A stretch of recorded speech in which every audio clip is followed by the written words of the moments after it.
আসসালামু আলাইকুম গাইস, আশা করি সবাই ভালো আছেন। তো আলহামদুলিল্লাহ আপনার কথা আমিও ভালো আছি। তো ইদানিং দেখতেছি অনেক কমেন্ট আসতেছে, ভাই আপনি এসি গাড়ি চালাইতেন, এখন এসি গাড়ি চালান না কেন?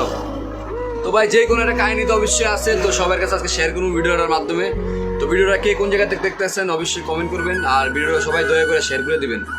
আর আমার ইউটিউব চ্যানেলে সবাই সাবস্ক্রাইব করে রাখবেন, রিয়াজ এসবি। আর ফেসবুক পেজটি সবাই ফলো দিয়ে রাখবেন, এটাও রিয়াজ এসবি, ঠিক আছে?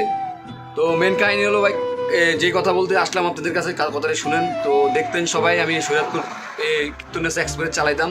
তো প্রায় 3 মাস গাড়িটা চালাইছি। 3 মাস গাড়িটা চালানোর পরে আল্লাহর রহমতে কোনো মালিকের ক্ষয়ক্ষতি একটা টাকা আমার থেকে লাগে না, মানে জরিমানা বলতে কোনো কিছু হয় না, কোনো কাহিনী নেই, কোনো কিচ্ছু নাই। তো মাঝখান দিয়ে আমাকে ছুটি দিয়েছে ম্যানেজার ছুটি দিছে, ভালো কথা, ছুটি দিছে, ছুটি কাটাইতে পারি স্বাভাবিক, 2-2.5 মাস গাড়িটা চালানো অনেক কিছু। তো ছুটি দিছে আমারে ঢাকা